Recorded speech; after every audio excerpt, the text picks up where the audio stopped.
On a dark and rainy street in downtown Seattle, patrons flock to what appears to be a family-friendly bar and restaurant on First Avenue. Tucked into what is known as the historic Butterworth Building, Kells Bar, a popular Irish pub and restaurant, has a creepy legacy often unknown to the imbibing crowds. The patrons are hoisting their drinks in the belly of the first building in America, built specifically as a mortuary. And if the stories are true, many of the spirits these patrons encounter don't come in a glass.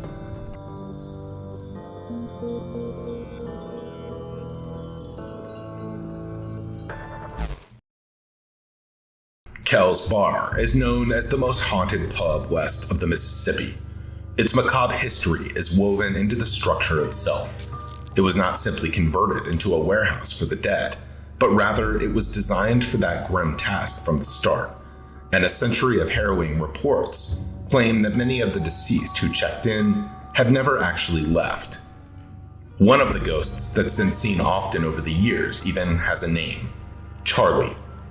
Inside the pub, there's a mirror hanging from a wood-paneled wall just around the corner from the bar. People gaze into the mirror and are startled to see a middle-aged man with a happy expression looking back at them from behind. His head appears in the upper right of the reflection, wearing a derby hat. But when the viewer turns around, there's no one behind them. They're alone, or so they believe. Several times over the decades, the mirror has been replaced, but Charlie's smiling face remains, and hundreds of visitors have reported seeing this bizarre and disturbing image. In one instance, a gentleman took a picture of his wife in front of the mirror. Afterwards, when they looked at the photo, they noticed a door slightly ajar in the background, and through the narrow slit, they could make out a creepy face staring back through the opening. Yet there's never anyone actually peering through the doorway. The Butterworth Building is named for E.R. Butterworth, the original owner who hired an English architect named John Graham Sr. to design the late Victorian edifice. Butterworth was running a mortuary in Seattle at the time, and when the building was completed in 1903, he immediately moved his operation into the new location. Rather than converting an existing structure to accommodate his business, Butterworth had the building designed and constructed specifically to serve the processing of the dead. The building became known as the Butterworth & Sons Mortuary, and for decades, virtually everyone who died in Seattle passed through the doors and corridors of this unnerving establishment. Butterworth & Sons was also the first mortuary to provide full-service funeral arrangements, which included the sale of coffins. Since that time, workers and patrons alike have been chilled by ghostly visions and otherworldly sounds wafting through the dark, musty hallways. Many have described being overwhelmed by hair-raising sensations. In one case, the mother of the bar's current owner took a bad fall down the stairs and later claimed she was pushed, even though she was totally alone at the time. The building's layout is unique. It had a tastefully designed front office to handle the business end of death. There was a decorative chapel to accommodate the spiritual needs of the families, and another spot designed for casket viewings and small funerals. Larger memorial services and public processions would often begin at the entrance to the building and proceed to the cemetery. There's an image of an ornate horse-drawn carriage, helmed by a driver in a Victorian-era top hat, departing the Butterworth Building early in the 20th century. Following the carriage are pallbearers carrying a casket, and behind them a parade of some 24 soldiers, each one carrying a sword.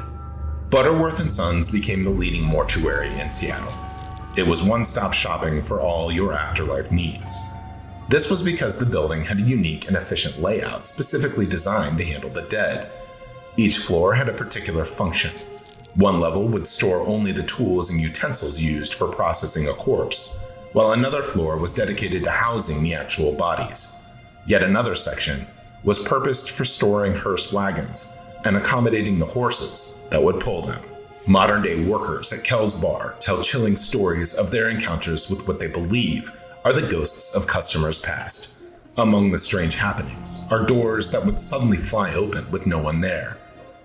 One well-known story that dates back more than 40 years tells of a young worker named Patrick who, along with his father, was cleaning up the bar and restaurant late one night after closing. On the restaurant's side, by a short hallway that connects it with the bar, they suddenly heard a violent shattering of glass. Both of them raced into the room to see what had happened and saw an old wall mirror on the ground, smashed. Yet there was nobody there. All the patrons had left long before. Even stranger, Patrick witnessed a lit candle on a shallow shelf casting a dim light across the room. They pulled out their flashlights to inspect the situation, only to discover that the door was bolted from the inside. There was no way for anyone to get in or out. Yet 20 minutes of exploring the dark room revealed nothing that could explain the candle or what had happened. The most famous ghost to haunt Kells Bar is depicted in a painting of the girl in the red dress. She's been seen more than any other spirit haunting the building. She's usually described as a young girl wearing a scarlet velvet dress with red ringlets dangling down over her shoulders. It's said she's drawn to other children and is often characterized as a prankster. But her sudden appearances have terrified many patrons at Kells Bar, even though she's regarded by those in the know as a friendly and playful entity.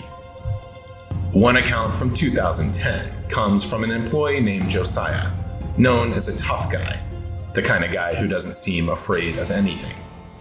He said he was working upstairs one day, and it was time to change shifts, when he suddenly heard rapid little footsteps on the stairwell just outside the door. He poked his head into the hallway and saw tiny feet fleeing up the stairs and out of sight. He saw the bottom of a girl's dress. It was red, and she wore white stockings and black shoes. He figured a visitor had allowed one of their kids to stray into the upper levels. But when he ran upstairs to the dark top floor, there was no one there, and no way that anyone could have escaped. Josiah was in shock, baffled by what he saw. Then he noticed the air was suddenly ice cold. Deeply shaken, he ran down the stairs, believing that he had just seen a ghost. He was so terrified, he actually shoved patrons out of the way as he ran out of the bar. The Butterworth Building's spooky history is often rationalized by the intense negative energy that stems from its morbid past. There are accounts of coffins being buried empty because the cadavers were sold for profit. In another case, a local doctor by the name of Linda Hazard was known to murder her patients with prescribed starvation. Upon their death, the bodies were reportedly sold to the mortuary. Over the decades, attempts to communicate with these ghosts have been made by psychics, spiritualists, a Catholic priest, and even a voodoo priestess. But today, the most reliable spirits you're likely to encounter at Kells Bar are half price at happy hour.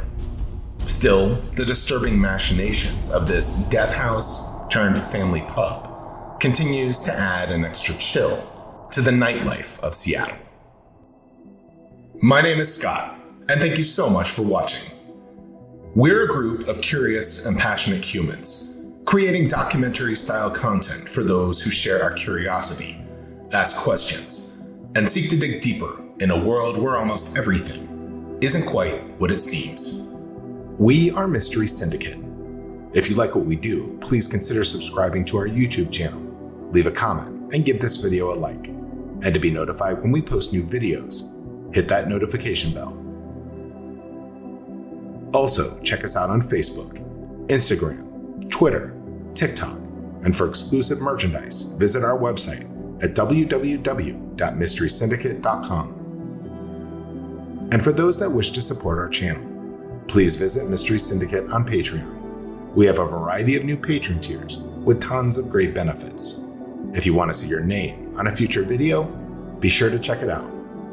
From all of us at Mystery Syndicate, thank you again.